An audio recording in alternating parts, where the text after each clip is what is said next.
Chapter 4, Blackout Bash. The party started a few hours before the Earth said goodbye, or we said goodbye to the Earth. I guess it depended on your perspective. The kids had made tons of suggestions, and Melman Mining, thanks to Mr. Murphy, had actually come through big time. There were 3 big circles of tables taking up most of the field. Pavel's idea had expanded to include circles for the Earth and the Sun. A set of tables sat at one edge of the field, the Earth. They were covered in layers of junk food, sugary drinks, cakes, pies, hot dogs. Those foods were rare on Percy's. Usually we got packaged stuff or vegetables. Space was not a place to be picky. The Percy's table was at the other end of the field, covered with presents for all the kids. There were even gold-wrapped parcels for older kids like Elena and me. I could tell ours were books by the way they were wrapped, which was great, but not as exciting to open as a toy ray gun or computer game. And my dad hinted that there was also a high likelihood of fireworks once the sun went down. The sun was represented by a giant circle of tables in the middle of the field. That was where everyone was hanging out, sitting, eating, chatting, and on a temporary wooden platform in the middle, dancing. There weren't a lot of people on Percy's in total, and when we got together, you really noticed how few of us there were. Maybe 100. The 10 farmers on Percy's had come for the night, and they and the miners were mixing pretty comfortably with the brainiac scientists and the managers like my dad. Finn's idea for a big blackout radio show had been worked out, and the DJs on the station were playing requests and sending messages to us from family home. Aunt Celia says, "Te amo" to Stefano Sebastiani. See you in a couple of months. Stefano was in the lower grade.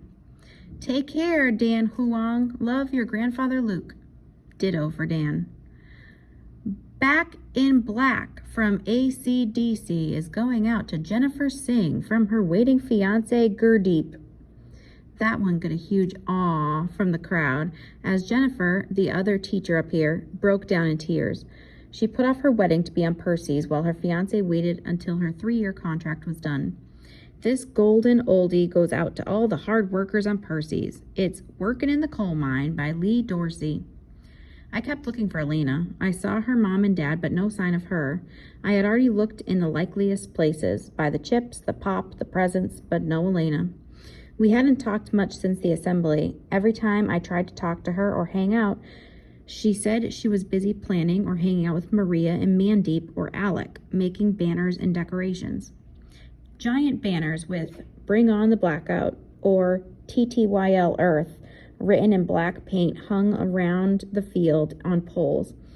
I'd helped out with a few of them, but there'd always been a bunch of us together. There was a loud burst of static from the speakers, and the music faded out and then came back. The noise sent an excited buzz through the crowd. The blackout was getting closer and closer. Even without Elena, I was enjoying the food, I was enjoying the music, I was enjoying the calculations I was doing in my head about how the Earth and Percy's were revolving around the sun. I was even enjoying watching the miners sipping on bottles of some mysterious clear liquid. I had a pretty good idea that it was Percy's shine. Elena's father had told us that there was a secret distillery hidden in the network of mines. The miners got louder and louder, and once in a while would break out in rambunctious songs of their own about life in the tunnels or ballads to loved ones who had been left behind, buried in mines or back on Earth. My dad joined in on more than a few and knew all the words. I caught him taking a swig from the bottles, and he and my mom even took a few turns on the dance floor together.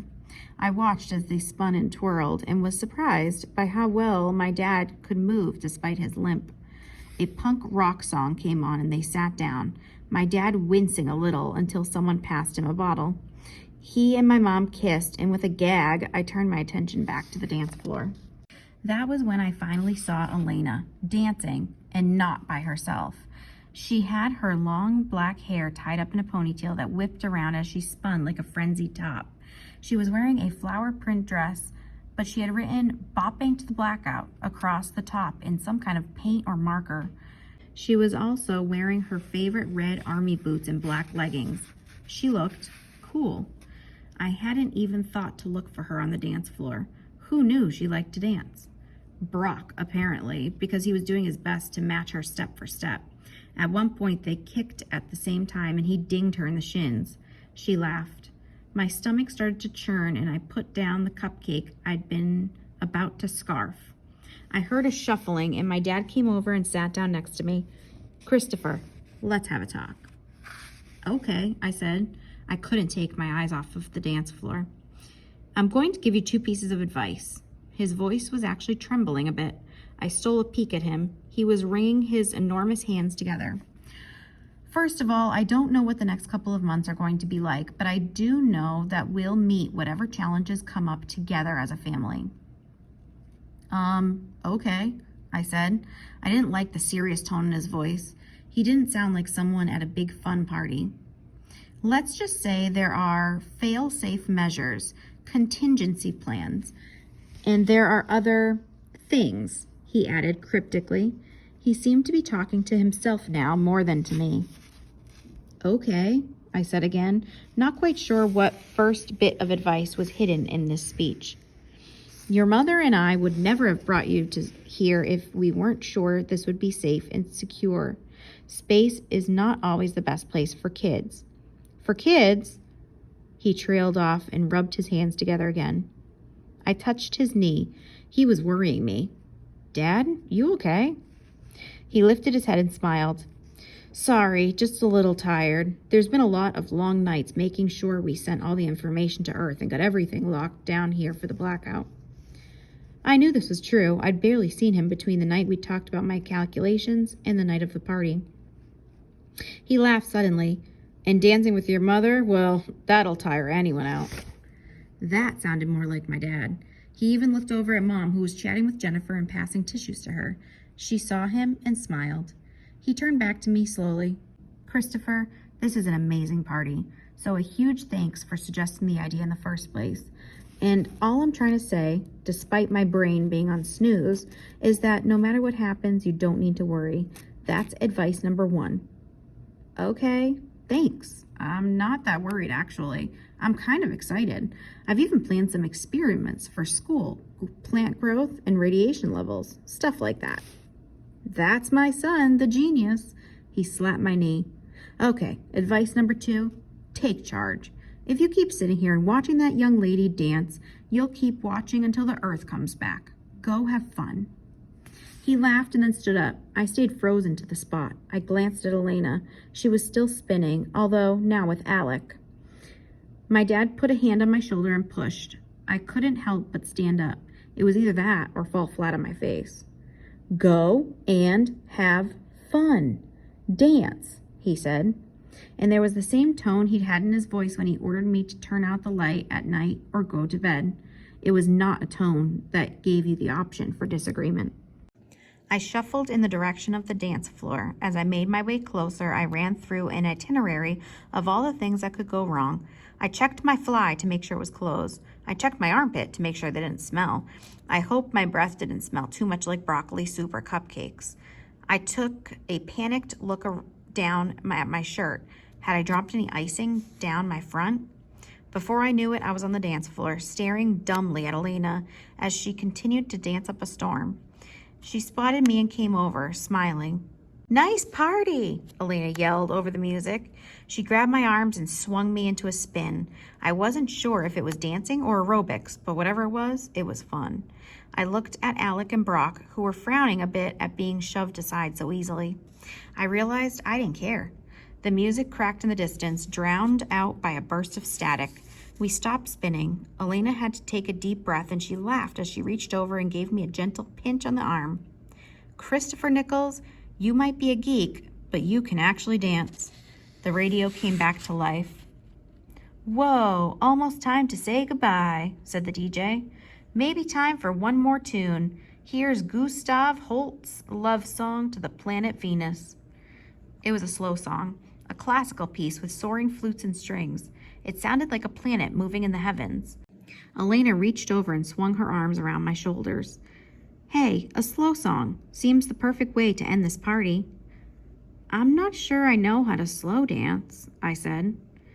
It's a cinch. Just try not to step on my feet. Maybe there's some mathematical, schematic pattern thingy you can come up with." "I'll do my best." We danced for a bit, and I concentrated hard on where her feet and mine were, while Elena kept me from smashing into other people on the dance floor. "So this party has been excellent," she said, as we moved around the dance floor. "I've never danced so much in my life." "I was looking for you. I didn't even think to look on the dance floor." "Well, now you know I like to dance." "I'm kind of liking it too." She smiled at me and I smiled back. The static became more frequent, the music less and less clear, but we stayed together, dancing. Somewhere above us, the earth was sneaking behind the sun. I realized with a jolt that I hadn't checked my watch to be sure my calculations were right. I realized I didn't care about that either. Back at the table, someone started a countdown. 10, 9, 8, 7. Everyone joined in. Elena smiled. "It is like a New Year's Eve party," she said. 6, 5, 4, 3. And Christopher Nichols, you know what people do at exactly midnight on New Year's Eve? Wear goofy hats? 2. She leaned in close and said it in a whisper. No. 1. The music sputtered and died. 0. At that precise moment, the earth disappeared and Elena Rosales leaned her lips toward me.